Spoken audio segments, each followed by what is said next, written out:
તો ચાલો બાળકો હવે આપણે નવો ટોપિક સ્ટાર્ટ કરીએ છીએ જૈવ વિવિધતાની ભાત બરાબર પેટર્ન્સ ઓફ બાયોડાયવર્સિટી બરાબર જૈવ વિવિધતાની ભાત એનું અંગ્રેજી નામ છે પેટર્ન્સ ઓફ બાયોડાયવર્સિટી અને એની અંદર આપણે પહેલો ટોપિક ભણવાનો છે અક્ષાંશીય ઢોળાંશ એટલે કે લેટિટ્યુડિનલ ગ્રેડિયન્ટ્સ અક્ષાંશીય ઢોળાંશને બીજું શું કહેવાય લેટિટ્યુડિનલ ગ્રેડિયન્ટ્સ હવે શું કહેવા માંગે છે કે પૃથ્વી ઉપર વનસ્પતિ અને પ્રાણીઓની જે જૈવ વિવિધતાની જે વહેંચણી છે એ સરખી રીતે થયેલી નથી આખી પૃથ્વી છે તો પૃથ્વી ઉપર જે જૈવ વિવિધતાની જે વહેંચણી જે હોય વનસ્પતિ અને પ્રાણીઓની એ સમાન રીતે થયેલી નથી અમુક વિસ્તારોની અંદર જૈવ વિવિધતા વધુ વહેંચાયેલી છે અમુક વિસ્તારોમાં જૈવ વિવિધતા જે છે ઓછી વહેંચાયેલી છે એવું કહેવામાં આવે છે બરાબર પૃથ્વી ઉપર વનસ્પતિ અને પ્રાણીઓની જૈવ વિવિધતાની વહેંચણી સમાન રીતે થયેલી નથી અસમાન રીતે થયેલી છે અમુક વિસ્તારોમાં વધુ જૈવ વિવિધતા છે અમુક વિસ્તારોમાં ઓછી જૈવ વિવિધતા છે પૃથ્વી ઉપર પ્રાણી અને વનસ્પતિની જૈવ વિવિધતાની વહેંચણી સમાન રીતે થયેલી નથી અમુક વિસ્તારોમાં જૈવ વિવિધતા વધુ પથરાયેલી છે અમુક વિસ્તારોમાં જૈવ વિવિધતા ઓછી પથરાયેલી છે બરાબર ઘણા પ્રાણી અને વનસ્પતિઓની જૈવ વિવિધતા ભાત દર્શાવે છે પેટર્ન દર્શાવે છે બરાબર ઘણા પ્રાણી અને વનસ્પતિ એવા છે કે જેની જૈવ વિવિધતા શું દર્શાવે છે ભાત દર્શાવે છે અને એમાંથી સૌથી મહત્વની ભાત છે અક્ષાંશીય ઢોળાંશ બરાબર સૌથી મહત્વની ભાત કઈ છે અક્ષાંશીય ઢોળાંશ ભાત ઘણા બધા પ્રકારની હોય પેટર્ન ઘણા બધા પ્રકારની હોય પણ એમાંથી એક પેટર્નનો આપણે અભ્યાસ કરવાનો છે લેટિટ્યુડિનલ ગ્રેડિયન્ટ્સ એટલે કે અક્ષાંશીય ઢોળાંશ બરાબર વનસ્પતિ અને પ્રાણીઓની જૈવ વિવિધતાઓ ભાત દર્શાવે છે પેટર્ન દર્શાવે છે અને એમાંથી એક પેટર્ન છે અક્ષાંશીય ઢોળાંશ રેડી તો ઘણા વનસ્પતિ અને પ્રાણીઓની જૈવ વિવિધતા ભાત દર્શાવે છે પેટર્ન દર્શાવે છે તેમાંથી સૌથી મહત્વની પેટર્ન છે અક્ષાંશીય ઢોળાંશ તો અક્ષાંશીય ઢોળાંશ તમને અહીંયા સમજાવેલો છે રેડી હવે પહેલા તો વિષુવવૃત્ત થી ઉત્તર ધ્રુવ પ્રદેશ તરફ જતા જૈવ વિવિધતા ઘટે છે એવું વાક્ય લખ્યું છે બરાબર વાક્ય ખાલી વાંચો પછી હું તમને સમજાવું વિષુવવૃત્ત થી ધ્રુવ પ્રદેશ તરફ જતા જૈવ વિવિધતા ઘટે છે તો કોને વિષુવવૃત્ત પ્રદેશ કહેવાય કોને ધ્રુવ પ્રદેશ કહેવાય પહેલા આપણે સમજીએ માનો કે આપણી પૃથ્વી છે તો આ પૃથ્વીનું કેન્દ્ર છે અને કેન્દ્રમાંથી જે રેખા પસાર થાય તેને વિષુવવૃત્તીય રેખા કહેવાય કેન્દ્રમાંથી જે રેખા પસાર થાય એને શું કહેશો વિષુવવૃત્તીય રેખા બરાબર આ વિષુવવૃત્તીય રેખા અને વિષુવવૃત્તીય રેખા ઉપર કેટલા ડિગ્રી અક્ષાંશ કહેવાય અને અક્ષાંશ કેટલા કહેવાય 0 ડિગ્રી અક્ષાંશ કહેવાય કેટલા કહેવાય 0 ડિગ્રી અક્ષાંશ બરાબર પૃથ્વી ઉપર જે કેન્દ્ર છે પૃથ્વીનું કેન્દ્ર એમાંથી જે રેખા પસાર થાય એને કહેવાય વિષુવવૃત્તીય રેખા બરાબર ઈ વિષુવવૃત્તીય રેખા જે છે એને કેટલું તમે કહેશો 0 ડિગ્રી અક્ષાંશ કહેવાય કેટલો કહેશો તમે 0 ડિગ્રી અક્ષાંશ હવે 0 ડિગ્રી અક્ષાંશ થી તમે 23.5 ડિગ્રી ઉપર જાવ નોર્થમાં અને 23.5 ડિગ્રી તમે નીચે જાવ સાઉથમાં બરાબર 23.5 ડિગ્રી ઉપર અને 23.5 ડિગ્રી નીચે તમે સાઉથમાં જાવ તો આટલો જે વિસ્તાર છે એને આપણે વિષુવવૃત્તીય પ્રદેશ કહીએ છીએ શું કહીએ છીએ એને વિષુવવૃત્તીય પ્રદેશ કોને કહેવાય તો કે 0 ડિગ્રી અક્ષાંશ થી 23.5 ડિગ્રી નોર્થ ઉપર તરફ અને 23.5 ડિગ્રી તમે સાઉથમાં જાવ તો 23.5 ડિગ્રી નોર્થ ઉપર અને 23.5 ડિગ્રી સાઉથ આખો ભેગો મળીને આખો જે આટલો પ્રદેશ છે એ વિષુવવૃત્તીય પ્રદેશ આટલો પ્રદેશને શું કહેવાય વિષુવવૃત્તીય પ્રદેશ કહેવાય હવે અહીંયાથી તમે આમ જેમ જેમ જાઓ 0 થી તમે ઉપર તમે જાઓ એટલે 0 થી પછી 23.5 23.5 50 50 થી પછી આગળ જેમ જેમ તમારા અક્ષાંશો વધતા જાય તમે ક્યાં જાઓ છો ધ્રુવીય પ્રદેશ તરફ આટલો વિસ્તાર છે ધ્રુવીય પ્રદેશ બરાબર તો આ વિસ્તારને વિષુવવૃત્તીય પ્રદેશ કહેવાય અને અહીંયાથી તમે બહાર નીકળો એટલે સમશીતોષ્ણ આવે સમશીતોષ્ણ થી પછી ઉપર કયો આવે ધ્રુવીય પ્રદેશ આવે અહીંયા સમશીતોષ્ણ આવે પહેલા સમશીતોષ્ણ આવે અને ઉપર કયો આવશે ધ્રુવીય પ્રદેશ આવશે બરાબર અહીંયા સમશીતોષ્ણ આવે અહીંયા કયો આવશે ધ્રુવીય પ્રદેશ આ કયો છે વિષુવવૃત્તીય પ્રદેશ આ વિસ્તાર કયો છે વિષુવવૃત્તીય પ્રદેશ આટલો જ વિસ્તાર છે વિષુવવૃત્તીય પ્રદેશ રેડી તો વિષુવવૃત્તીય પ્રદેશથી ધ્રુવીય પ્રદેશ તરફ જતા જૈવ વિવિધતા ઘટે છે વિષુવવૃત્તીય પ્રદેશથી ધ્રુવ પ્રદેશ તરફ જતા જૈવ વિવિધતા શું થાય ઘટે છે રેડી દાખલા તરીકે કોલંબિયા છે એ 4 ડિગ્રી નોર્થ ઉપર આવેલો 4 ડિગ્રી નોર્થ એટલે 0 થી બહુ નજીક કહેવાય 0 ડિગ્રી થી બહુ નજીક કહેવાય 4 ડિગ્રી નોર્થ ઉપર આવેલું કોલંબિયા છે જે વિષુવવૃત્ત પ્રદેશમાં જ છે તો વિષુવવૃત્તીય રેખા ઉપર જ છે એની પાસે પક્ષીની કેટલી જાતિઓ છે 1400 જેટલી જાતિઓ છે 4 ડિગ્રી નોર્થ પર આવેલું કોલંબિયા પાસે પક્ષીની 1400 જેટલી જાતિઓ છે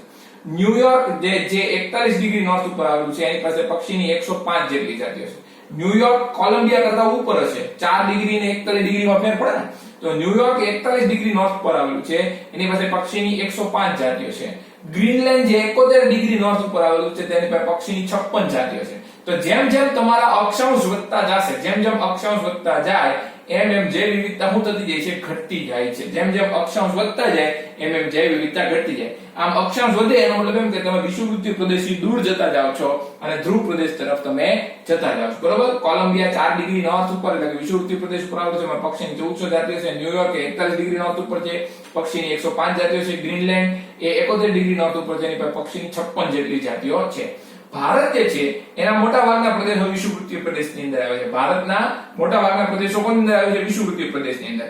એટલે ભારત પાસે પક્ષીની કેટલી જાતિઓ છે? 1200 જેટલી જાતિઓ છે. ભારત પાસે પક્ષીની 1200 જેટલી જાતિઓ છે, કારણ કે ભારતના મોટા ભાગના પ્રદેશો શેની અંદર આવે છે? વિષુવવૃત્તીય પ્રદેશની અંદર આવે છે. ભારતના મોટા ભાગના પ્રદેશો વિષુવવૃત્તીય પ્રદેશની અંદર આવતા હોવાથી ભારત પાસે પક્ષીઓની 1200 જેટલી જાતિઓ છે. હવે આપણે વાત કરીએ ઇક્વાડોર. ઇક્વાડોર એક જંગલ છે જે વિષુવવૃત્તીય પ્રદેશમાં આવેલું છે. બરોબર? ઇક્વાડોર ના વિષુવવૃત્તીય જંગલ પાસે અમેરિકાના મિડવેસ્ટના સમશીતોષ્ણ જંગલ કરતા ઇક્વાડોર એ વિષુવવૃત્તીય જંગલ છે. એની પાસે અમેરિકાના મિડવેસ્ટના સમશીતોષ્ણ, અમેરિકા પાસે એક મિડવેસ્ટ વિસ્તાર છે. એ મિડવેસ્ટ વિસ્તારની અંદર એક સમશીતોષ્ણ જંગલ આવેલું છે. બરોબર? એની અંદર કેવું જંગલ આવેલું છે? સમશીતોષ્ણ જંગલ. તો ઇક્વાડોરના વિષુવવૃત્તીય જંગલ પાસે અમેરિકાના મિડવેસ્ટના સમશીતોષ્ણ જંગલ કરતા 10 ગણી વધુ વાહક પેશીધારી વનસ્પતિ છે. વાહક પેશીધારી વનસ્પતિની સંખ્યા 10 ગણી વધારે છે ઇક્વાડોર પાસે. કોના કરતા? અમેરિકાના મિડવેસ્ટના સમશીતોષ્ણ જંગલો કરતા. અમેરિકાના મિડવેસ્ટના સમશીતોષ્ણ જંગલો કરતા ઇક્વાડોર પાસે 10 ગણી વધુ વાહક પેશીધારી વનસ્પતિઓ છે. એમેઝોન એ વિષુવવૃત્તીય જંગલ છે જે સૌથી વધુ મોટું જૈવ વિવિધતા વાળું જંગલ છે અને પૃથ્વીના ફેફસા તરીકે ઓળખાય છે. બરોબર? એમેઝોન એ વિષુવવૃત્તીય જંગલ છે અને સૌથી વધુ વિવિધતા દર્શાવે છે, પૃથ્વીના ફેફસા તરીકે ઓળખાય છે. એની અંદર 40,000 જેટલી વનસ્પતિની જાતિઓ છે, 3,000 જેટલી મત્સ્યની જાતિઓ છે, 1300 જેટલી પક્ષીઓની જાતિઓ છે, 427 જેટલા સસ્તન છે, 427 જેટલા ઉભયજીવી છે, 378 જેટલા સરીસૃપ છે, 1,25,000 જેટલા અપૃષ્ઠવંશી છે અને 2 મિલિયન જેટલા કીટકો હજી એની અંદર શોધાવાના બાકી છે. રેડી? આ એમેઝોનના જંગલની જૈવ વિવિધતાની તમને મેગ્નીટ્યુડ તમને સમજાવવાનો છે કે આટલી બધી જૈવ વિવિધતા એમેઝોનના જંગલમાં છે. એમેઝોનનું જંગલ એ વિષુવવૃત્તીય જંગલ છે, પૃથ્વીના ફેફસા તરીકે ઓળખાય છે. એની અંદર 40,000 જેટલી વનસ્પતિની જાતિ, 3,000 જેટલી મત્સ્યની જાતિ, 150 જેટલી પક્ષીની જાતિ, 427 સસ્તન, 427 ઉભયજીવી, 378 સરીસૃપ, 1,25,000 અપૃષ્ઠવંશી અને 2 મિલિયન જેટલા કીટકો એની અંદર શોધાવાના બાકી છે. રેડી? તો કેવા હું માંગે છે આ ટોપિક એમ કહેવા માંગે છે અક્ષાંશીય ઢોળાવ, એટલે કે તમે જેમ જેમ 0 અક્ષાંશથી અક્ષાંશને વધારતા જાઓ એમ એમ જૈવ વિવિધતા ઘટતી જાય છે. એટલે જૈવ વિવિધતાની શું જોવા મળે છે? એક પ્રકારની ભાત. 0 અક્ષાંશ ઉપર જૈવ વિવિધતા વધુ હોય તેમ તેમ પછી તમે અક્ષાંશને વધારતા જાઓ એમ જૈવ વિવિધતા ઘટતી જાય છે. આને કહેવાય અક્ષાંશીય ઢોળાવ. રેડી? હવે આપણને મનમાં પ્રશ્ન થાય કે વિષુવવૃત્તીય પ્રદેશ છે, આ વિષુવવૃત્તીય પ્રદેશ અહીંયા બહુ જૈવ વિવિધતા છે એવું આપણે કીધું. વિષુવવૃત્તીય પ્રદેશમાં બહુ જૈવ વિવિધતા છે. વિષુવવૃત્તીય પ્રદેશથી બહાર નીકળો તો સમશીતોષ્ણ પ્રદેશ આવે, એની પાસે ઓછી જૈવ વિવિધતા છે અને ધ્રુવીય પ્રદેશમાં તો હાવ ઓછી જૈવ વિવિધતા છે. બરોબર? વિષુવવૃત્તીય પ્રદેશમાં સૌથી વધુ, સમશીતોષ્ણ પ્રદેશમાં એનથી ઓછી અને ધ્રુવીય પ્રદેશમાં સાવ ઓછી જૈવ વિવિધતા છે. તો તમારા મનમાં પ્રશ્ન ઉત્પન્ન થાય કે શું કામ વિષુવવૃત્તીય પ્રદેશમાં વધારે જૈવ વિવિધતા છે? વિષુવવૃત્તીય પ્રદેશમાં વધુ જૈવ વિવિધતા હોવાના કારણો કયા કયા છે? તો એની પાછળના 3 કારણ છે. બરોબર? કે વિષુવવૃત્તીય પ્રદેશમાં જૈવ વિવિધતા વધારે હોવાના 3 કારણ છે. પહેલું કારણ છે કે વિષુવવૃત્તીય પ્રદેશોમાં સમશીતોષ્ણ પ્રદેશો કરતા ગ્લેસિએશન ઓછું થયું. બરોબર? 3 કારણો છે. એમાંથી પહેલું કારણ તમને ભણાવવા માંડ્યો છે કે વિષુવવૃત્તીય પ્રદેશોમાં શું કામ જૈવ વિવિધતા વધુ છે? કારણ કે વિષુવવૃત્તીય પ્રદેશોમાં સમશીતોષ્ણ પ્રદેશો કરતા ગ્લેસિએશન ઓછું થયું. ગ્લેસિએશન એટલે બરફ છવાઈ જવો. બરોબર? આ વિસ્તાર છે ને, આ વિસ્તાર એમાં બરફ જે છે પથરાયો નહીં. બરોબર? તો બરફથી છવાયો નહીં. જ્યારે સમશીતોષ્ણ પ્રદેશ અને ધ્રુવીય પ્રદેશ છે એ વારંવાર બરફથી શું થઈ જતા હતા? છવાઈ જતા હતા. બરોબર? તો વિષુવવૃત્તીય પ્રદેશોમાં સમશીતોષ્ણ પ્રદેશો કરતા ગ્લેસિએશન ઓછું થયું અને ગ્લેસિએશન ઓછું થવાથી સ્પેસિએશન વધારે થાય છે. ગ્લેસિએશન ઓછું થવાથી સ્પેસિએશન શું થાય છે? વધારે. સ્પેસિએશન એટલે શું કહેવાય? જાતિ નિર્માણ. જેમ ગ્લેસિએશન ઓછું એટલે જેમ વિસ્તાર બરફથી ઓછો ઘેરાય એમ ત્યાં સ્પેસિએશન વધુ થાય એટલે કે જાતિ નિર્માણ વધારે થાય. જેમ વિસ્તાર ગ્લેસિએશન ઓછો પામે એટલે કે બરફથી ઓછો ઘેરાય એમ એની અંદર સ્પેસિએશન વધારે થાય એટલે કે જાતિ નિર્માણ વધારે થાય. એટલે વિષુવવૃત્તીય પ્રદેશોમાં સમશીતોષ્ણ પ્રદેશો કરતા ગ્લેસિએશન ઓછું થવાથી ત્યાં સ્પેસિએશન વધારે થયું અને એટલે કે જાતિ નિર્માણ વધારે થયું. રેડું? આ પહેલી કારણ છે. બીજું કારણ, વિષુવવૃત્તીય પ્રદેશો ઓછા ઋતુગત ફેરફાર વાળા હોય છે. વધુ સ્થિર હોય છે અને ભવિષ્યવાણી કરી શકે તેવા હોય છે. માનો કે આપણે કોઈ વિસ્તારમાં જઈને રહેવું છે, તો આપણે કેવા વિસ્તારમાં જઈને પોતાનું ઘર બનાવશું? એવા વિસ્તારમાં ઘર બનાવશું કે જ્યાં વારે વારે તાપમાનમાં પરિવર્તન આવતું હોય, વરસાદની અંદર પરિવર્તન આવતું હોય, બરોબર, ઋતુગત ફેરફારો, આજે શિયાળો હોય, ક્યારે ઉનાળો આવી જાય, અચાનક પછી ચોમાસું આવી જાય, એવા વિસ્તારની અંદર આપણને આપણું ઘર બનાવવું ગમે ખરું? ન બનાવવું ગમે, બરોબર. એવી જ રીતે કોઈ સજીવને એવા વિસ્તારોમાં રહેવું ન ગમે જ્યાં ઋતુગત ફેરફારો બહુ આવતા હોય, બરોબર. જ્યાં ઋતુગત ફેરફારો બહુ આવતા હોય ત્યાં બહુ સજીવો ટકી શકતા નથી, બરોબર. તો વિષુવવૃત્તીય પ્રદેશોમાં ઋતુગત ફેરફાર કેવા થાય છે? ઓછા થાય છે, એટલા માટે ત્યાં સજીવો વધારે ટકી રહે, બરોબર. એવી રીતે વિષુવવૃત્તીય પ્રદેશો જે છે એનું પર્યાવરણ કેવું છે? સ્થિર છે અને ભવિષ્યવાણી કરી શકાય એવું છે કે ભાઈ આજે ઉનાળો છે તો હમણાં કાલે હજી ઉનાળો જ રહેશે, હમણાં 2 મહિના ઉનાળો જ રહેવાના છે, બરોબર. પછી પાછું ચોમાસું આવશે, પછી પાછું જે છે ઠંડી આવશે. આવી રીતે ભવિષ્યવાણી કરી શકાય તેવું વાતાવરણ ને ત્યાં સજીવો જીવી શકે, બરોબર. તો વિષુવવૃત્તીય પ્રદેશો છે ઓછા ઋતુગત ફેરફાર વાળા હોય છે, વધુ સ્થિર હોય છે અને ભવિષ્યવાણી કરી શકાય તેવા હોય છે. આથી સજીવોની નિસ્પેશિયલાઇઝેશન થઈ શકે છે. સજીવોનું શું થઈ શકે છે? નિસ્પેશિયલાઇઝેશન થઈ શકે. હવે નિસ્પેશિયલાઇઝેશન એટલે શું? કે પારિસ્થિતિકીય જીવન પદ્ધતિ વિકસી શકે છે. સજીવોનું નિસ્પેશિયલાઇઝેશન થવું એટલે શું? પારિસ્થિતિકીય જીવન પદ્ધતિ વિકસી શકવી. જે વિસ્તારો ઓછા ઋતુગત ફેરફાર દર્શાવતા હોય, વધુ સ્થિર હોય અને વધુ ભવિષ્યવાણી કરી શકાય તેવા હોય તે વિસ્તારોની અંદર સજીવોનું નિસ્પેશિયલાઇઝેશન થઈ શકે છે. જે વિસ્તારો ઓછા ઋતુગત ફેરફાર દર્શાવતા હોય, વધુ સ્થિર હોય અને વધુ ભવિષ્યવાણી કરી શકાય તેવા હોય તેમાં સજીવોનું નિસ્પેશિયલાઇઝેશન વધારે થઈ શકે છે. એટલે કે ત્યાં પારિસ્થિતિકીય જીવન પદ્ધતિ વધુ વિકસી શકે છે. હવે પારિસ્થિતિકીય જીવન પદ્ધતિ હું તમને કહી દઉં, અહીંયા ક્યાંય લખ્યું નથી, પહેલા સાંભળી લો. કોને કહેવાય પારિસ્થિતિકીય જીવન પદ્ધતિ? સજીવોનો વસવાટ, કોઈ સજીવ જે વસવાટમાં રહેતું હોય, બરોબર, એટલે સજીવોનો વસવાટ અને એ વસવાટમાં સજીવનું કાર્ય પદ્ધતિ, બરોબર, એ વસવાટમાં સજીવની કાર્ય પદ્ધતિ અથવા એનો રોલ, બરોબર, એ વસવાટમાં સજીવ કયો રોલ ભજવે છે એને એનું પારિસ્થિતિકીય જીવન પદ્ધતિ અથવા તો નીશ કહેવાય, બરોબર. કોઈ પણ સજીવની નીશ એટલે શું? નીશ એટલે સજીવનો વસવાટ વત્તા એ વસવાટમાં સજીવનો રોલ, હું તમને ઉદાહરણ આપું. દાખલા તરીકે એક જંગલ છે તો એ જંગલ એ વસવાટ છે, હરણનો વસવાટ છે, જંગલ એ હરણનો શું છે? વસવાટ. અને એ જંગલમાં હરણ કયો રોલ ભજવે છે? તો કે હરણ એ શાકાહારીનો રોલ ભજવે છે. કયો રોલ ભજવે છે? શાકાહારી. તો જંગલમાં હરણની નીશ શું થઈ? જંગલમાં હરણની નીશ થઈ શાકાહારી જીવન પદ્ધતિ. શું થઈ એની નીશ? શાકાહારી જીવન પદ્ધતિ. એટલે જે વિસ્તારો વધુ ઓછા ઋતુગત ફેરફાર વાળા હોય, વધુ સ્થિર હોય અને વધુ ભવિષ્યવાણી કરી શકાય તેવા હોય ત્યાં સજીવોની જીવન પદ્ધતિ સરખી રીતે વિકાસ પામે છે. પારિસ્થિતિકીય જીવન પદ્ધતિ વધુ વિકાસ પામે છે. એટલે કે નિસ્પેશિયલાઇઝેશન થઈ શકે છે. નીશ એટલે શું? તો કે સજીવનો વસવાટ અને વસવાટમાં સજીવના રોલને નિસ્પેશિયલાઇઝેશન કહેવાય. સજીવના વસવાટ અને વસવાટમાં તેના રોલને શું કહેવાય? એનું નિસ્પેશિયલાઇઝેશન કહેવાય છે. અને આ કારણે ત્યાં વધુ સજીવો ટકી રહે, બરોબર. વિષુવવૃત્તીય પ્રદેશમાં એટલા માટે વધારે સજીવો ટકી રહ્યા કારણ કે ઓછા ઋતુગત ફેરફાર વાળા છે, વધુ સ્થિર છે, વધુ ભવિષ્યવાણી કરી શકાય એવા છે અને એટલા માટે ત્યાં સજીવોની પારિસ્થિતિકીય જીવન પદ્ધતિ વિકસી શકે છે, ત્યાં નિસ્પેશિયલાઇઝેશન થઈ શકે છે. ત્રીજું કારણ કે વિષુવવૃત્તીય પ્રદેશમાં સૂર્યના સીધા કિરણો પડે છે. વિષુવવૃત્તીય પ્રદેશમાં સૂર્યના કિરણો કેવા પડે છે? સીધા. અને એટલા માટે ત્યાં વધુ પ્રકાશ સંશ્લેષણ થાય છે અને વધુ પ્રકાશ સંશ્લેષણ થવાથી વધારે ઉત્પાદકતા મળે છે. ઉત્પાદકતા વધુ મળે તો વધારે ખોરાક મળી રહે છે, બરોબર. અને એટલા માટે થઈને ત્યાં વધુ જૈવ વિવિધતાનો વિકાસ થયો. તો વિષુવવૃત્તીય પ્રદેશમાં જૈવ વિવિધતા હું કામ વધારે થઈ? કારણ કે ત્યાં ગ્લેસિએશન ઓછું હતું, સ્પેસિએશન વધારે છે, બરોબર.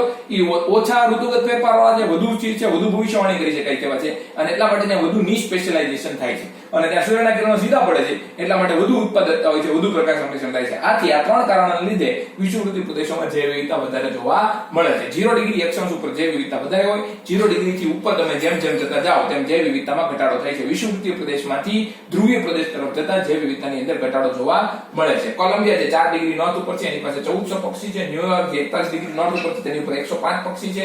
ગ્રીનલેન્ડ જે 71 ડિગ્રી નોર્થ ઉપર આવેલું છે તેની પાસે 56 જાતના પક્ષી છે. અને ભારતના મોટા ભાગના પ્રદેશો વિષુવવૃત્તીય પ્રદેશની અંદર આવેલા છે તેની પાસે 1200 જેટલી પક્ષીઓની જાત છે. ઇક્વાડોર જે વિષુવવૃત્તીય જંગલ છે તેની પાસે અમેરિકાના મિડવેસ્ટના જંગલ કરતા 10 ગણી વધુ વાહક પેશીધારી વનસ્પતિ આવેલી છે. એમેઝોનનું જંગલ એ વિશ્વનું સૌથી મોટું વિષુવવૃત્તીય જંગલ છે, તે પૃથ્વીના ફેફસા તરીકે ઓળખાય છે. એની પાસે આટલી બધી જાતિઓ જોવા મળે છે અને વિષુવવૃત્તીય પ્રદેશોમાં આટલા બધી જૈવ વિવિધતા શું કામ જોવા મળે છે એના કારણો આપ્યા છે. ઓછું ગ્લેશિએશન, વધુ સ્પેશિએશન. વિષુવવૃત્તીય પ્રદેશો ઓછા ઋતુગત ફેરફારવાળા, વધુ સ્થિર ભવિષ્યવાણી થઈ શકે તેવા ની સ્પેશિયલાઇઝેશન થાય એવા, અને સૂર્યના કિરણો સીધા પડતા હોવાથી વધુ પ્રકાશ સંરક્ષણ થાય છે અને વધુ ઉત્પાદકતા જોવા મળે છે. ચાલો આગળ વધીએ.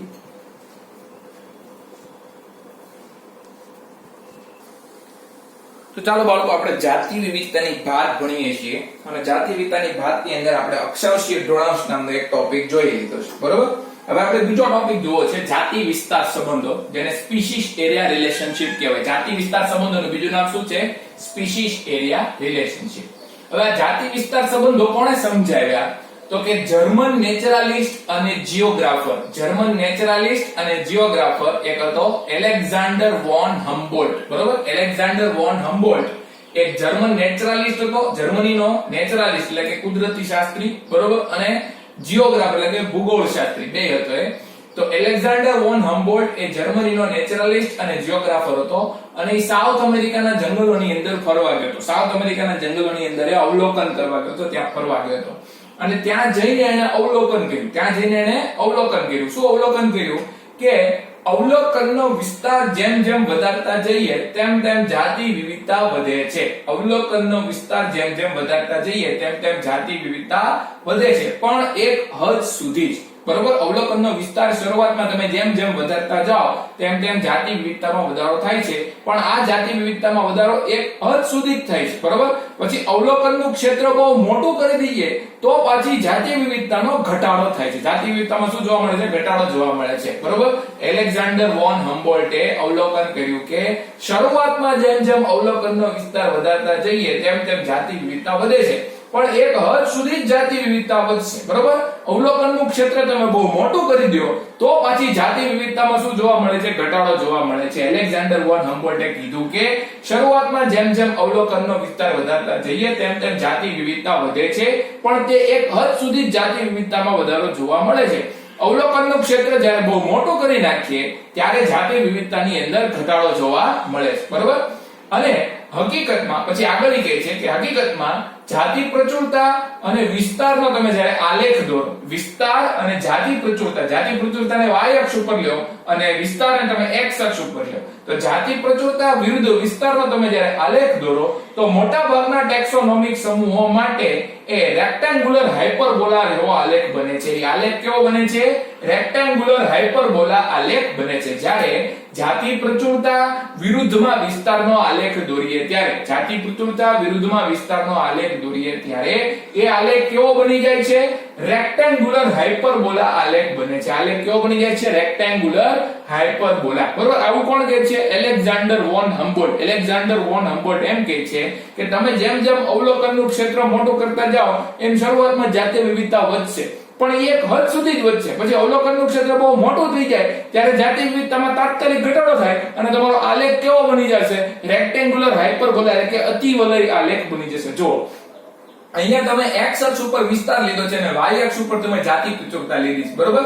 હવે તમે જાતિ જેમ જેમ વિસ્તારમાં વધારો કરો એમ એમ જાતિ પ્રચુરતામાં શું થાય છે? વધારો થાય છે. વિસ્તારમાં વધારો કરીએ એમ એમ જાતિ પ્રચુરતામાં શું થાય છે? વધારો થાય, બરોબર. હવે વિસ્તાર વધારતા વધારતા જાતિ પ્રચુરતા વધી પછી એક સમયે જાતિ પ્રચુરતામાં શું થઈ ગયો? ઘટાડો થઈ ગયો અથવા સ્થિર થઈ ગઈ. જાતિ પ્રચુરતા કેવી થઈ ગઈ? સ્થિર. પછી વધારો થવાનો બંધ થઈ ગયો. ખ્યાલ આવ્યો? અને પછી હજી તો તમે વિસ્તાર વધારો તો જાતિ પ્રચુરતા અહીંયા નીચે આવે પણ અહીંયા બતાવેલું નથી. રેડી? તો વિસ્તાર જેમ વધતો જાય એમ શરૂઆતમાં જાતિ પ્રચુરતા વધે છે, પણ એક હદ સુધી જ વધે. પછી પાછી જાતિ પ્રચુરતા શું થઈ જશે? સ્થિર થઈ જશે અથવા એની અંદર ઘટાડો જોવા મળશે. રેડી? તો આ જે આલેખ છે, આ આલેખ છે કેવો આલેખ છે? રેક્ટેન્ગ્યુલર હાઇપરબોલા આલેખ કહેવાય અને અતિવલય આલેખ કહેવાય, બરોબર. આ આલેખની વાત કરું છું હું આની વાત નથી કરતો. રેડી? આની વાત નથી કરતો, હું આની વાત કરું છું. આ આલેખને તમે ધ્યાનમાં લેશો તો વિસ્તાર જેમ જેમ વધતો જાય એમ શરૂઆતમાં જાતિ પ્રચુરતા વધે છે અને પછી જાતિ પ્રચુરતા કેવી થઈ જાય છે? સ્થિર થઈ જાય છે. એટલે અવલોકનનો વિસ્તાર જેમ જેમ વધારતા જઈએ તેમ તેમ જાતિ વિવિધતા વધે છે, પણ એક હદ સુધી જ વધે છે. અને હકીકતમાં તો જાતિ પ્રચુરતા અને વિસ્તારનો આલેખ જે છે એ કેવો બની જાય છે? રેક્ટેન્ગ્યુલર હાઇપરબોલા બને છે. અને આવું કોઈ એક જાતિ માટે નથી થતું, બધા માટે આવી જ વસ્તુ થાય છે, બરોબર. વનસ્પતિ, પક્ષી, ચામાચીડિયા, મત્સ્ય બધા ટેક્સોનોમિક સમૂહો માટે આલેખ આખો કેવો બની જાય છે? રેક્ટેંગ્યુલર હાઇપરબોલા બની જાય છે. શરૂઆતમાં જાતિ વિવિધતા વધે, પછી જાતિ વિવિધતા શું થઈ જાય છે? સ્થિર થઈ જાય છે. આવું એલેક્ઝાન્ડર વોલ હમ્બોલ્ટ કરેલું. બરોબર? બધા જ ટેક્સોનોમિક સમૂહ, એક જ જાતિ માટે આવું નથી થતું, બધી જાતિઓ માટે એવું થાય છે. વનસ્પતિ, પક્ષી, ચામાચીડિયા, મત્સ્ય, બધા ટેક્સોનોમિક સમૂહો માટે જાતિ પ્રચુરતા અને વિરુદ્ધમાં વિસ્તારનો આલેખ કેવો બને છે? રેક્ટેંગ્યુલર હાઇપરબોલા બની જાય છે. બરોબર? બધા ટેક્સોનોમિક સમૂહો જેવા કે વનસ્પતિ, પક્ષી, ચામાચીડિયા, મત્સ્ય માટે જાતિ પ્રચુરતા વિરુદ્ધ વિસ્તારનો આલેખ રેક્ટેંગ્યુલર હાઇપરબોલા બની જાય છે. આ રેક્ટેંગ્યુલર હાઇપરબોલાનો આલેખ છે. બરોબર? હવે આ આકૃતિ જે અહીંયા દોરેલી છે ને, એમાં બે આલેખ દર્શાવેલા છે. આ જે પહેલો આલેખ દર્શાવેલો છે ને, આ આલેખ ઈ સાદો આલેખ છે. આ આલેખ જે છે ઈ સાદો આલેખ છે. રેડી? અને આ આલેખ જે દોરેલો છે ઈ લોગ સ્કેલમાં દોરેલો આલેખ છે. કેમાં દોરેલો છે? લોગ સ્કેલમાં દોરેલો આલેખ છે. આ સાદો આલેખ છે, આ લોગ સ્કેલમાં દોરેલો આલેખ છે. બરોબર? હવે લોગ સ્કેલમાં જ્યારે આપણે આલેખ દોરીએ ત્યારે એ આલેખનું સમીકરણ શું થાય છે? એ આલેખનું સમીકરણ થાય છે log s log c z log a. બરોબર? આ આલેખનું, આ સીધો સુરેખ આલેખ મળે છે ને, સુરેખ આલેખ જે છે એ લોગ સ્કેલ લઈને બનાવેલો આલેખ છે. આ સાદો આલેખ જે હમ્બોલ્ટે આપેલો, બરોબર? આ સાદો આલેખ છે જે હમ્બોલ્ટે આપેલો હતો. હવે ઈને આલેખને તમે લોગ લઈને દોરો, ઈને આલેખને આપણે લોગ લઈને દોરીએ તો એ આલેખ તમને આવો મળે. બરોબર? તો લોગ સ્કેલમાં જ્યારે આપણે આલેખ દોરીએ છીએ ત્યારે સમીકરણ શું મળે છે? log s log c z log a. આ કોનું સમીકરણ છે? આ આલેખનું સમીકરણ છે. બરોબર? એનું સમીકરણ જો આ બાજુમાં log s log c z log a. બરોબર? જે હમ્બોલ્ટે આલેખ આપ્યો હતો ને, હમ્બોલ્ટે, ઈ આલેખનું સમીકરણ શું છે? s ca raised to z. s ca raised to z. જો z છે, બે નથી, બગડો નથી હો. s ca raised to z. આ જો આ s ca raised to z. આ સાદા આલેખનું સમીકરણ અને આ લોગ સ્કેલનું સમીકરણ. આ સાદા આલેખનું સમીકરણ, આ લોગ સ્કેલનું સમીકરણ. સાદા આલેખનું સમીકરણ, લોગ સ્કેલનું સમીકરણ. સાદો આલેખ રેક્ટેંગ્યુલર હાઇપરબોલા અને લોગ સ્કેલનો આલેખ સુરેખ મળે છે. સાદો આલેખ કેવો મળે છે? રેક્ટેંગ્યુલર હાઇપરબોલા અને લોગ સ્કેલનો આલેખ કેવો મળે છે? સુરેખ. રેડી? હવે આ આલેખની અંદર s શું બતાવે છે? જાતિ પ્રચુરતા દર્શાવે. a શું દર્શાવે? વિસ્તાર. z શું દર્શાવે? રેખાનો ઢાળ. z ને શું કહેવાય? રેખાનો ઢાળ કહેવાય. એનું બીજું નામ છે રિગ્રેશન કોએફિશિયન્ટ. બરોબર? z ને શું કહેશો? Regression coefficient. અને c શું દર્શાવે છે? y ઇન્ટરસેપ્ટ દર્શાવે છે. y અક્ષ ઉપર જ્યાં છેદન પામતું હોય તેને y ઇન્ટરસેપ્ટ કહેવાય. બરોબર? તો s એટલે જાતિ પ્રચુરતા, a એટલે વિસ્તાર, z એટલે રેખાનો ઢાળ જેને રિગ્રેશન કોએફિશિયન્ટ કહેશો, અને c એટલે y ઇન્ટરસેપ્ટ કહેવાય છે. રેડી? હવે આગળ આમાં અભ્યાસ કરો શું કહે છે કે z નું મૂલ્ય કોઈ પણ ટેક્સોનોમિક સમૂહ માટે, એટલે કોઈ પણ સજીવો માટે 0.1 થી લઈને 0.2 જેટલું જ રહે છે. ભલે એ બ્રિટનની વનસ્પતિ હોય, કેલિફોર્નિયાના પક્ષી હોય કે ન્યુયોર્કના મૃદુકાય હોય. બરોબર? કોઈ પણ ટેક્સોનોમિક સમૂહો માટે રેખાના ઢાળનું મૂલ્ય કેટલું લે છે? 0.1 થી લઈને 0.2 જેટલું રહે છે. બરોબર? એટલે કે બ્રિટનની વનસ્પતિ, કેલિફોર્નિયાના પક્ષી અને ન્યુયોર્કના મૃદુકાયની માટે 0.1 થી લઈને 0.2 જેટલું જ મૂલ્ય રહે છે.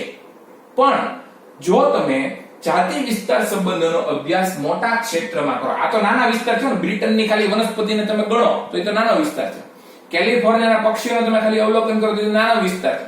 એવી જ રીતે ન્યુયોર્કના ખાલી મૃદુકાયનું અવલોકન કરો તો એ નાનો વિસ્તાર છે.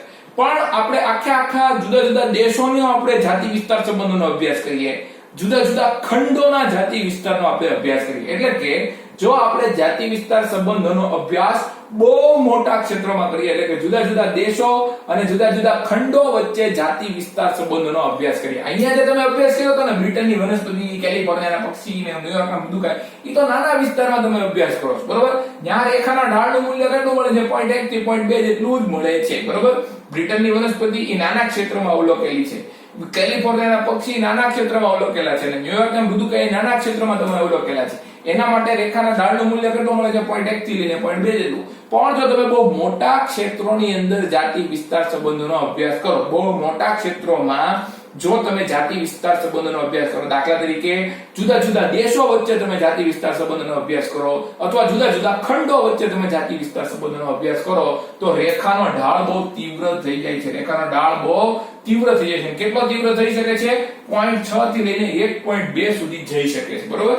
આ રેખાનો ઢાળ ક્યારે મળે છે? જ્યારે તમે નાના ટેક્સોનોમિક, નાના ક્ષેત્રનો તમે અભ્યાસ કરો ત્યારે. બરોબર?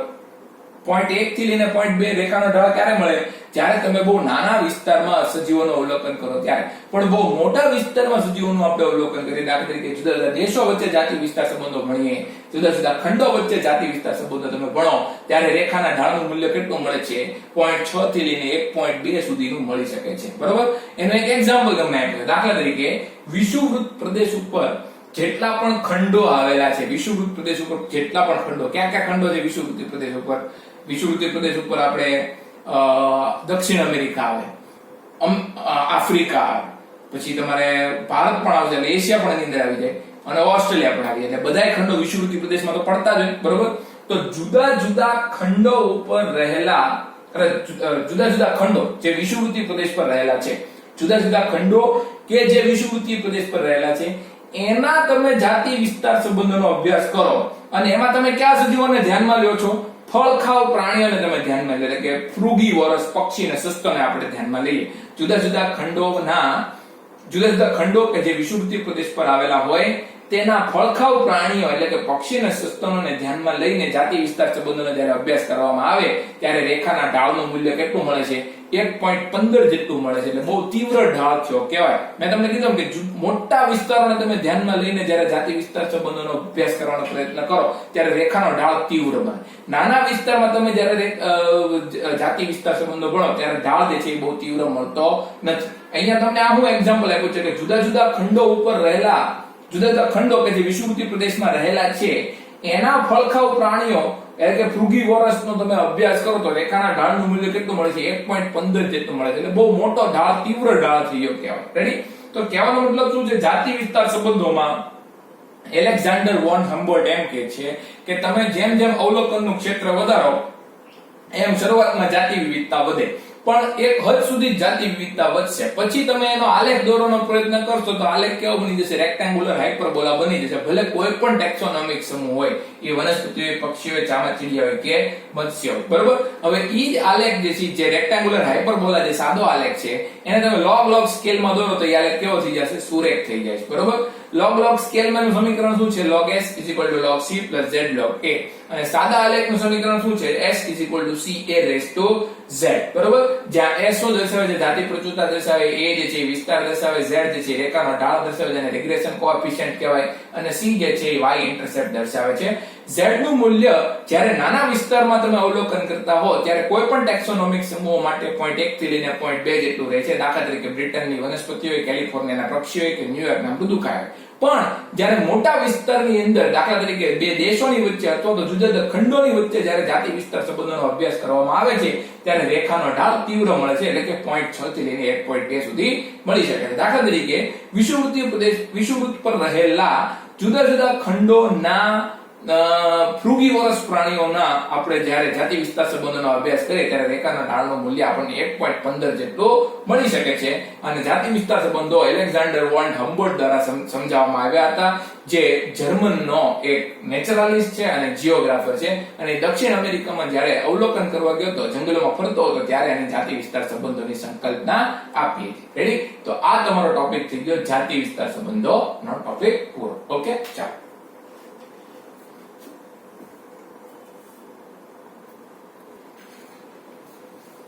ચાલો બાળકો, હવે આપણે નિવસન તંત્રમાં જૈવ વિવિધતાનું મહત્વ જોઈએ કે જૈવ વિવિધતાનું નિવસન તંત્રમાં શું મહત્વ છે. રેડી? તો ઘણા દાયકાઓ સુધી પરિસ્થિતિવિદો એવું માનતા આવ્યા કે જે વિસ્તારમાં જાતિ વિવિધતા વધુ હોય તે વિસ્તાર વધુ સ્થિર હોય છે. ઘણા દાયકાઓ સુધી પરિસ્થિતિવિદો એવું માનતા આવ્યા કે જે વિસ્તારમાં જાતિ વિવિધતા વધુ હોય તે વિસ્તાર વધુ સ્થિર હોય છે. ઘણા વર્ષો સુધી, ઘણા દાયકાઓ સુધી પરિસ્થિતિવિદો એવું માનતા આવ્યા કે જે વિસ્તારમાં જાતિ વિવિધતા વધુ હોય તે વિસ્તાર વધુ સ્થિર હોય. બરોબર? પણ જૈવિક સમાજની સ્થિરતા એટલે હું આપણે કીધું કે વધુ સ્થિર હોય, જ્યાં જાતિ વિવિધતા વધારે હોય ત્યાં બહુ સ્થિરતા હોય, જ્યાં જાતિ વિવિધતા હોય ત્યાં બહુ સ્થિરતા હોય, જ્યાં જાતિ વિવિધતા હોય ત્યાં બહુ સ્થિરતા હોય. પણ આ સ્થિરતા એટલે શું? બરોબર? એવો આપણા મનમાં પ્રશ્ન ઉઠે. બરોબર? જૈવિક સમાજની સ્થિરતા એટલે શું? તો સ્થિરતા એટલે આ ત્રણ વસ્તુ. બરોબર? સ્થિરતા એટલે આ ત્રણ વસ્તુ કે સ્થિર જૈવિક સમાજ વાર્ષિક ઉત્પાદનમાં ફેરફારોમાં ઓછું પરિવર્તન દર્શાવતો હોય. જે જૈવિક સમાજ સ્થિર હોય ત્યાં વાર્ષિક ઉત્પાદનના ફેરફારોની અંદર પરિવર્તન ઓછા જોવા મળે છે, બરોબર?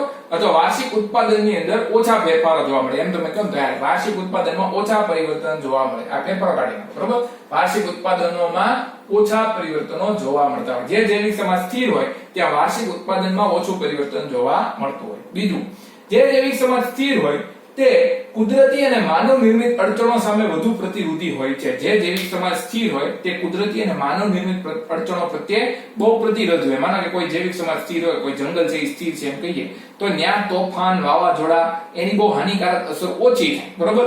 અથવા માનવની ક્રિયાવિધિની અસર ત્યાં બહુ ઓછી થાય. રેડી? તો જે જૈવિક સમાજ સ્થિર હોય તે કુદરતી અને માનવ નિર્મિત અડચણો પ્રત્યે પ્રતિરોધી હોય છે. અને સ્થિર જૈવિક સમાજ વિદેશી જાતિઓના આક્રમણ પ્રત્યે પ્રતિરોધી હોય છે. સ્થિર જૈવિક સમાજ વિદેશી જાતિઓના આક્રમણ પ્રત્યે પ્રતિરોધી હોય છે. તો પહેલી લાઈનમાં આપણે એવું કીધું કે ઘણા દાયકાઓ સુધી પરિસ્થિતિવિદો એવું માનતા આવ્યા કે જે વિસ્તારમાં જાતિ વિવિધતા વધુ હોય તો તે વિસ્તાર વધુ સ્થિર હોય છે, અથવા જે જૈવિક સમાજમાં જાતિ વિવિધતા વધુ હોય તે જૈવિક સમાજ વધુ સ્થિર હોય છે. પછી આપણે એમ કીધું કે જૈવિક સમાજની સ્થિરતા એટલે શું? તો કે જૈવિક સમાજની સ્થિરતા એટલે વાર્ષિક ઉત્પાદનમાં ઓછું પરિવર્તન. જૈવિક સમાજની સ્થિરતા એટલે કુદરતી અને માનવ નિર્મિત અડચણ સામે લડવાની ક્ષમતા. અને જૈવિક સમાજની સ્થિરતા એટલે વિદેશી જાતિઓના આક્રમણ સામે પ્રતિરોધકતા. રેડી? તો આને કહેવાય જૈવિક સમાજની સ્થિરતા. રેડી? પણ જૈવિક સમાજની સ્થિરતાને જાતિ પ્રચુરતા સાથે શું સંબંધ છે તેનો ખ્યાલ કોણે આપ્યો? ડેવિડ ટીલમને આપ્યો, બરોબર? જૈવિક સમાજની સ્થિરતાના લક્ષણો છે ને, આ જૈવિક સમાજની સ્થિરતાના લક્ષણો છે, એટલે કે આ લક્ષણોને જાતિ પ્રચુરતા સાથે શું સંબંધ છે તેનો ખ્યાલ કોણે આપ્યો? ડેવિડ ટીલમને. અને ડેવિડ ટીલમને ખ્યાલ કેવી રીતે આપ્યો? ખુલ્લા પ્લોટ્સના પ્રયોગો દ્વારા. ડેવિડ ટીલમને ખુલ્લા પ્લોટ્સના પ્રયોગો કર્યા, એટલે કે આઉટડોર પ્લોટ્સના પ્રયોગો કર્યા. અને આઉટડોર પ્લોટ્સના પ્રયોગો વડે તેણે જાતિ પ્રચુરતા અને જૈવિક સમાજની સ્થિરતા વચ્ચેના સંબંધોને ખ્યાલ સ્થાપિત કર્યો, બરોબર? જાતિ પ્રચુરતા અને જૈવિક સમાજની સ્થિરતા વચ્ચેના સંબંધોનો ખ્યાલ કોણે સ્થાપિત કર્યો? તો કે ડેવિડ ટીલમને સ્થાપિત કર્યો. કોણે કેવી રીતે સ્થાપિત કર્યો? ખુલ્લા પ્લોટ્સના પ્રયોગ દ્વારા, આઉટડોર પ્લોટ્સના પ્રયોગ દ્વારા, બરોબર? જૈવિક સમાજની સ્થિરતા અને જાતિ પ્રચુરતા વચ્ચે શું સંબંધ છે તેનો ખ્યાલ ડેવિડ ટીલમને ખુલ્લા પ્લોટના પ્રયોગો એટલે કે આઉટડોર પ્લોટ્સના પ્રયોગો દ્વારા સાબિત કર્યો. ડેવિડ ટીલમને શું કીધું? ડેવિડ ટીલમને કીધું કે વધુ જાતિ વિવિધતા ધરાવતા પ્લોટ્સમાં જૈવ ભારમાં ઓછું વાર્ષિક પરિવર્તન જોવા મળે છે. એટલે જે પ્લોટ્સની અંદર જાતિ વિવિધતા વધુ હોય ત્યાં જૈવ ભારની અંદર વાર્ષિક પરિવર્તન ઓછું જોવા મળે છે. ડેવિડ ટીલમને કહ્યું કે વધુ જાતિ વિવિધતા ધરાવતા પ્લોટ્સ જૈવ ભારમાં ઓછું વાર્ષિક પરિવર્તન જોવા મળે છે. વધુ જાતિ વિવિધતા ધરાવતા પ્લોટ્સમાં જૈવ ભારમાં ઓછું વાર્ષિક પરિવર્તન જોવા મળે છે. અને તેને એમ પણ કહ્યું કે વધુ જાતિ વિવિધતા ઉત્પાદકતાને વધારે છે. જેમ જાતિ વિવિધતા વધુ તેમ પ્લોટ્સમાં ઉત્પાદકતા વધુ, અને જેમ જાતિ વિવિધતા વધુ તેમ પ્લોટ્સની અંદર જૈવ ભારની અંદર વાર્ષિક પરિવર્તન ઓછું, બરોબર? તો ડેવિડ ટીલમને આઉટડોર પ્લોટ્સના પ્રયોગો કર્યા, ખુલ્લા પ્લોટ્સના પ્રયોગો કર્યા, અને એના દ્વારા એને કીધું કે જે પ્લોટ્સની અંદર જૈવ વિવિધતા વધારે હોય ત્યાં જૈવ ભારના વાર્ષિક ઉત્પાદનમાં ઓછું પરિવર્તન જોવા મળે છે. અને તેને એમ પણ કીધું કે જેમ પ્લોટ્સની અંદર જૈવ વિવિધતા વધુ હોય તેમ તે પ્લોટ્સની અંદર ઉત્પાદકતા વધારે હોય છે. રેડી? હાલ હવે જાતિ વિવિધતા છે એ ખાલી નિવસન તંત્રના સ્વાસ્થ્ય માટે જ નહીં પરંતુ મનુષ્યના પૃથ્વી પર ટકી રહેવા માટે થઈને બહુ ઉપયોગી છે. જાતિ વિવિધતા એ કોઈ નિવસન તંત્રના સ્વાસ્થ્ય માટે જ નહીં પણ માનવને પૃથ્વી ઉપર ટકી રહેવું હોય એના માટે બહુ ઉપયોગી છે, બરોબર? એટલે નિવસન તંત્રના સ્વાસ્થ્ય માટે જ નહીં પણ મનુષ્યના પૃથ્વી પર ટકી રહેવા માટે થઈને ખૂબ જ ઉપયોગી છે. આપણે અત્યારે જૈવ વિવિધતાને ખૂબ જ ઝડપથી ગુમાવી રહ્યા છીએ. તો આપણા મનમાં પ્રશ્ન થાય કે જો થોડી ઘણી જાતિઓ લુપ્ત થઈ જાય તો ખરેખર તકલીફ પડશે ખરી, બરોબર? અત્યારે આપણે બહુ ઝડપથી જાતિઓ ગુમાવી રહ્યા છીએ. અત્યારે આપણે જાતિઓને ઝડપથી ગુમાવી રહ્યા છીએ. તો આપણા મનની અંદર એવો પ્રશ્ન આવશે કે શું આપણે થોડી ઘણી જાતિઓ ગુમાવી દેશું તો એના લીધે આપણને બહુ તકલીફ પડશે ખરી? બીજો આપણા મનમાં એમ પ્રશ્ન થાય કે પશ્ચિમ ઘાટનો કોઈ એક વૃક્ષ દેડકો જો લુપ્ત થઈ જાય, પશ્ચિમ ઘાટનો કોઈ એક વૃક્ષ દેડકો જો લુપ્ત થઈ જાય તો શું ત્યાંનું નિવસન તંત્ર કામ કરતું બંધ થઈ જશે, બરોબર? પશ્ચિમ ઘાટનો જો કોઈ એક વૃક્ષ દેડકો લુપ્ત થાય તો શું ત્યાંનું નિવસન તંત્ર ઓછું કામ કરશે? પછી આપણા મનમાં ત્રીજો પ્રશ્ન થાય કે પૃથ્વી પર 20,000 ને બદલે જો 15,000 જ કીડીઓની જાતિઓ હોત તો ખરેખર કઈ તકલીફ પડવાની હતી ખરી, બરોબર? આપણા મનની અંદર આવા પ્રશ્નો ઉત્પન્ન થાય છે, બરોબર? આપણા મનમાં શું ઉત્પન્ન થાય છે? પ્રશ્નો.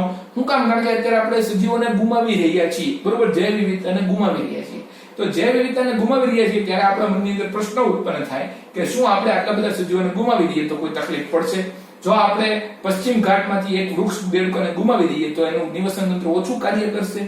શું 15-20,000 ને બદલે 15,000 કીડીઓની જાતિઓ હોત પૃથ્વી ઉપર તો શું બહુ તકલીફ પડી હોત? આવા પ્રશ્નોના જવાબ આપણને કોના દ્વારા મળે છે? રિવેટ પોપર સિદ્ધાંત દ્વારા મળે છે. આવા પ્રશ્નોના જવાબ ક્યાંથી મળે આપણને? રિવેટ પોપર સિદ્ધાંત ઉપરથી મળે છે. રેડી? તો ટૂંકમાં આપણે અહીંયા જૈવ વિવિધતાનું મહત્વ સમજીએ છીએ કે જૈવ વિવિધતા બહુ જરૂરી છે. જ્યાં જૈવ વિવિધતા વધારે હોય ત્યાં જૈવિક સમાજ સ્થિર હોય છે. અને સ્થિર જૈવિક સમાજના શું લક્ષણ છે કે સ્થિર જૈવિક સમાજ જે છે એ વાર્ષિક ઉત્પાદનમાં ઓછું પરિવર્તન દર્શાવે. સ્થિર જૈવિક સમાજ કુદરતી અને કૃત્રિમ અડચણોને સામે ટકી રહેવા માટે સક્ષમ હોય છે. સ્થિર જૈવિક સમાજ જે છે એ વિદેશી જાતિના આક્રમણ સામે ટકી રહેવા માટે તેને સક્ષમ હોય. આ સ્થિર જૈવિક સમાજના લક્ષણો છે. પણ આ લક્ષણોને જાતિ પ્રચુરતા સાથે શું સંબંધ છે એ ખ્યાલ કોણે સ્થાપિત કર્યો? ડેવિડ ટિલમને સ્થાપિત કર્યો. કોના દ્વારા? આઉટડોર પ્લોટ્સના પ્રયોગો દ્વારા. ડેવિડ ટિલમને આઉટડોર પ્લોટ્સના પ્રયોગો કરીને કહ્યું કે જેમ કોઈ વિસ્તારની અંદર જાતિ વિવિધતા વધારે તેમ એ વિસ્તારમાં જૈવ ભારમાં ઓછું પરિવર્તન જોવા મળે છે અને ત્યાં ઉત્પાદકતા પણ વધારે રહે છે. ડેવિડ ટિલમને કહ્યું કે જે વિસ્તારમાં જાતિ વિવિધતા વધારે હોય તે પ્લોટ્સ ઓછું વાર્ષિક પરિવર્તન દર્શાવે છે જૈવ ભારમાં અને ત્યાં જાતિ ઉત્પાદકતા પણ વધારે છે. આમ સાબિત થાય કે જૈવ વિવિધતા એ ખાલી નિવસન તંત્રના સ્વાસ્થ્ય માટે જ નહીં, માનવને પૃથ્વી ઉપર ટકી રહેવા માટે મહત્વની છે. અને આપણે અત્યારે જૈવ વિવિધતાને ઝડપથી ગુમાવી રહ્યા છીએ તો આપણા મનની અંદર પ્રશ્ન થાય કે શું થોડા ઘણા સજીવો આપણે પૃથ્વી ઉપરથી ગુમાવી દેશું તો તકલીફ થશે? શું કોઈ એક વૃક્ષ દેડકો પશ્ચિમ ઘાટમાંથી દૂર થઈ જાય તો એ પશ્ચિમ ઘાટનું નિવસન તંત્ર ઓછું કાર્ય કરશે? ત્રીજો પ્રશ્ન થાય કે 20,000 ને બદલે જો 10,000 જ કીડીઓની જાતિ હોત પૃથ્વી ઉપર તો શું કઈ બહુ મોટી તકલીફ પડી જાય? આવા આપણા મનની અંદર પ્રશ્નો ઉત્પન્ન થાય. આવા પ્રશ્નોના જવાબ આપણે કેવી રીતે મેળવી શકીએ છીએ? રિવેટ પોપર સિદ્ધાંત વડે મેળવી શકીએ છીએ. તો ચાલો આપણે રિવેટ પોપર સિદ્ધાંત જોઈએ.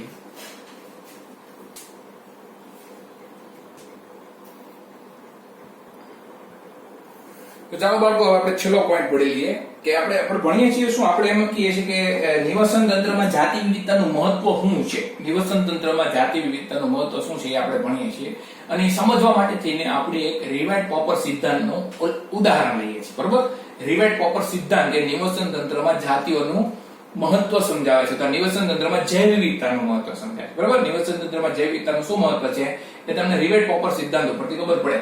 અને આ સિદ્ધાંત કોણે આપેલો છે? પોલ એહરલિચ નામના વૈજ્ઞાનિકે આપેલો છે અને સ્ટેનફોર્ડ યુનિવર્સિટીનો ઇકોલોજિસ્ટ હતો. બરોબર? પોલ એહરલિચ કોણ હતો? સ્ટેનફોર્ડ યુનિવર્સિટીનો ઇકોલોજિસ્ટ. રેડી? હવે પોલ એહરલિચે શું કીધું? પોલ એહરલિચે એમ કીધું કે ધારો કે આખું નિવસન તંત્ર છે એ એક એરોપ્લેન છે. આખું નિવસન તંત્ર જે છે, આપણું આખું નિવસન તંત્ર છે ને એ એક આવું એરોપ્લેન છે. રેડી? અને આ એરોપ્લેન એ જુદા જુદા રિવેટ ને જોડીને બનાવવામાં આવ્યું છે. જુદા જુદા રિવેટ એટલે કે નટ બોલ્ટ જોડીને બનાવવામાં આવેલું છે. બરોબર? અને આ રિવેટ એ શું દર્શાવે છે? એક જાતિ દર્શાવે છે. આખું એક નિવસન તંત્ર છે ઈ એરોપ્લેન સ્વરૂપે એને દર્શાવ્યું. બરોબર? અને આ એરોપ્લેન જુદા જુદા રિવેટ જોડીને બનાવવામાં આવેલું છે. આખું નિવસન તંત્ર જુદી જુદી જાતિઓથી બનેલું છે ને. વનસ્પતિ છે, પ્રાણીઓ છે, કીટકો છે, પક્ષીઓ છે, એવી કેટલી બધી જાતિઓ ભેગા મળીને આપણું એક નિવસન તંત્ર બને છે. એવી જ રીતે આ આખું વિમાન પણ કેટલાય રિવેટ એટલે કે નટ બોલ્ટ દ્વારા બનાવેલું છે. બરોબર? આ વિમાન પણ કેટલા બધા રિવેટ એટલે કે નટ બોલ્ટ દ્વારા બનાવેલું છે. જેમ નિવસન તંત્ર જુદી જુદી જાતિઓ દ્વારા બનેલું છે એમાં વિમાન પણ જુદા જુદા રિવેટ દ્વારા બનેલું છે. અને રિવેટ શું દર્શાવે છે? જાતિ. બરોબર? જેમ નિવસન તંત્ર જુદી જુદી જાતિઓનું બનેલું છે એમાં વિમાન જુદા જુદા રિવેટનું બનેલું છે. રેડી? હવે જુદા જુદા રિવેટ જોડીને વિમાન બનાવવામાં આવ્યું છે અને દરેક રિવેટ શું દર્શાવે છે? એક જાતિ દર્શાવે છે. દરેક રિવેટ શું દર્શાવે છે? એક જાતિ. બરોબર? હવે માનો કે બધા યાત્રીઓ વિમાનમાં પ્રવાસ કરે છે અને કોઈ યાત્રી પોતાની યાત્રા પૂરી થાય ત્યારે વિમાનમાંથી એક રિવેટને ઘરે લઈ જાય છે. બરોબર? કોઈ યાત્રી ઉતરી જાય વિમાનમાંથી અને વિમાનમાં ઉતરે ત્યારે એમાંથી એક રિવેટ જે છે એ દૂર કરતો જાય. માનો કે કોઈ યાત્રી આ ખુરશીમાંથી એક રિવેટને કાઢતો ગયો. કોઈ યાત્રી શું કરતો ગયો? ખુરશીમાંથી એક રિવેટને કાઢતો ગયો. અથવા તો આ બધી બારી છે ભૂરા રંગની, ઈ બારીમાંથી એક રિવેટને ઈ કાઢતો ગયો. બરોબર? ઘણા આપણે કરતા હોય ને કે યાત્રામાંથી આપણે કોઈ બસમાં કે એમાં કે જાતા હોઈએ તો એમાંથી ઉતરીએ તો કોક ઓલું કઈક ઓલું સ્પોન્જ ને ફાડી નાખીએ, કોક નટ બોલ્ટ હોય એને ઉખાડી નાખીએ, એવું આપણે ટ્રાય કરતા હોઈએ હંમેશા. બરોબર? એવી જ રીતે કોઈ યાત્રી જ્યારે પોતાની યાત્રા પૂરી કરે ત્યારે વિમાનમાંથી એક રિવેટને ઈ કાઢતો જાય. માનો કે આવું ઈ કરે છે. બરોબર? તો એવું કરે છે તો હકીકતમાં શું કરે છે, એક જાતિને લુપ્ત કરતો જાય છે. એ શું કરતો જાય છે, એક જાતિને લુપ્ત કરે. તમે કોઈ એક રિવેટને કાઢી નાખો એનો મતલબ એમ કે એક જાતિને તમે કાઢી નાખી નિવસન તંત્રમાંથી, અને નિવસન તંત્રમાંથી એક જાતિ દૂર થઈ જાય એનો મતલબ શું થઈ જાય, એ લુપ્ત થઈ જાય. બરોબર. જો કોઈ યાત્રી પોતાની યાત્રા પૂરી થાય ત્યારે વિમાનમાંથી એક રિવેટને ઘરે લઈ જાય એનો મતલબ એમ કે એક જાતિ લુપ્ત થાય છે. બરોબર. હવે મહત્વનું શું છે કે એ જાતિને એટલે કે રિવેટને ક્યાંથી કાઢ્યું, યાત્રીએ રિવેટને ક્યાંથી કાઢ્યું, ખુરશીમાંથી કાઢ્યું, બારીમાંથી કાઢ્યું કે પાંખિયા ઉપરથી કાઢી નાખ્યું. એ મહત્વનું છે ને કે જો રિવેટને ખુરશી કે બારી ઉપરથી દૂર કરવામાં આવે તો યાત્રાને કઈ બહુ જોખમ થશે નહીં. માનો કે રિવેટને તમે બારી ઉપરથી ખોલી નાખ્યું, બરોબર, અથવા તો ખુરશી ઉપરથી તમે રિવેટને ખોલી નાખ્યું તો વિમાન તો હરખી રીતે ઉડતું રહે, એટલી બધી કે બહુ તકલીફ પડતી નથી. એટલે કે જો રિવેટને ખુરશી કે બારી ઉપરથી દૂર કરવામાં આવે તો યાત્રા જોખમાતી નથી, એટલે કે નિવસન તંત્ર ટકી રહે છે. બરોબર. એટલે યાત્રી રિવેટ ક્યાંથી દૂર કરે છે, એટલે કે જાતિ ક્યાંથી લુપ્ત થાય છે એ વધારે મહત્વનું છે. બરોબર. જો ઓછી મહત્વની જાતિઓ લુપ્ત થાય, ઓછી મહત્વની જાતિઓ લુપ્ત થાય તો નિવસન તંત્રને કઈ જોખમ થતું નથી. નિવસન તંત્રની સમતુલા જળવાઈ રહે છે, નિવસન તંત્ર ઉડતું રહે છે અથવા પોતાનું કામ કરતું રહે છે ટૂંકમાં. બરોબર. પણ જો રિવેટ પાંખિયા ઉપરથી દૂર કરવામાં આવે, માનો કોઈ યાત્રી ટીખળ વાળો હોય, બરોબર, ઈ યાત્રી જે છે એ ખુરશી અને બારીને બદલે પાંખિયા ઉપરથી રિવેટને કાઢતો ગયો. આ પાંખિયા ઉપરથી માનો કે નટ બોલ્ટને છૂટા પાડી દીધા એને, બરોબર, તો શું થશે, તો જો રિવેટને પાંખિયા ઉપરથી દૂર કરવામાં આવે એટલે કે મહત્વની જાતિઓ એટલે કે કીસ્ટોન જાતિઓને દૂર કરવામાં આવે. બહુ મહત્વનું છે, કીસ્ટોન જાતિઓને જો દૂર કરવામાં આવે, બરોબર, જો રિવેટને પાંખિયા ઉપરથી દૂર કરવામાં આવે એટલે કે મહત્વની જાતિઓ એટલે કે કીસ્ટોન જાતિઓ જો દૂર થાય તો યાત્રાને જોખમ થાય છે. પાંખિયા ઉપરથી તમે નટ બોલ્ટ ખોલી નાખો તો આખું નિવસન તંત્ર ક્યાંક ભટકાઈ જવાની શક્યતા રહે. બરોબર. એટલે જો રિવેટને પાંખિયા ઉપરથી દૂર કરવામાં આવે એટલે કે મહત્વની જાતિઓ એટલે કે કીસ્ટોન જાતિઓને દૂર કરવામાં આવે તો યાત્રાને જોખમ થાય છે, એટલે કે નિવસન તંત્ર નાશ પામી શકે છે. ટૂંકમાં રિવેટ પોપર સિદ્ધાંત શું દર્શાવે છે, જાતિ વિવિધતાનું મહત્વ દર્શાવે છે. એ એમ કહે છે કે નિવસન તંત્રમાં કોઈ ઓછી મહત્વની જાતિઓ જો દૂર થાય ને, ઓછી મહત્વની જાતિઓ દૂર થાય તો કાંઈ એટલો બધો મોટો પ્રોબ્લેમ થતો નથી. પણ જો બહુ મહત્વની જાતિઓ દૂર થાય, કીસ્ટોન જાતિઓ જો નિવસન તંત્રમાંથી દૂર થાય તો આખા નિવસન તંત્રની સમતુલા જોખમાઈ જાય છે. રેડી. અને કીસ્ટોન જાતિઓ કોને કહેવાય, કીસ્ટોન જાતિ એટલે એવી જાતિ કે જે ભલે સંખ્યામાં વધારે ન હોય, કીસ્ટોન જાતિ એટલે એવી જાતિ કે જે ભલે સંખ્યામાં વધારે ન હોય તેમ છતાં નિવસન તંત્રના કાર્યોને જાળવી રાખવા માટે થઈને બહુ અગત્યની હોય. બરોબર. ભલે સંખ્યામાં ઓછી હોય તેમ છતાં પણ નિવસન તંત્રના કાર્યોને જાળવી રાખવા માટે મહત્વની હોય એને કીસ્ટોન જાતિઓ કહેવાય છે. બરોબર. આ થઈ ગયું કીસ્ટોન જાતિનું મહત્વ. આ થઈ ગયું રિવેટ પોપર સિદ્ધાંત. રિવેટ એટલે કે વિમાનના નટ બોલ્ટ અને પોપર એટલે કે ઓલો કાઢવા વાળો વ્યક્તિ જે રિવેટને કાઢતો જાય એનો મતલબ એમ કે એક જાતિઓને ઈ દૂર કરતો જાય છે. જેમ જેમ નિવસન તંત્રમાંથી જાતિઓ દૂર થઈ જાય નિવસન તંત્રની સમતુલા જોખમાતી જાય. પણ જાતિઓ ક્યાંથી દૂર થાય છે વધારે મહત્વનું છે. જો પાંખિયા ઉપરથી જાતિઓ દૂર થઈ ગઈ તો આખા વિમાનની યાત્રાને નુકસાન થઈ જશે અને આખું નિવસન તંત્ર જોખમાઈ જશે. રેડી. તો આ થઈ ગયો રિવેટ પોપર સિદ્ધાંત પૂરો. ઓકે, ચાલો, બેસ્ટ ઓફ લક.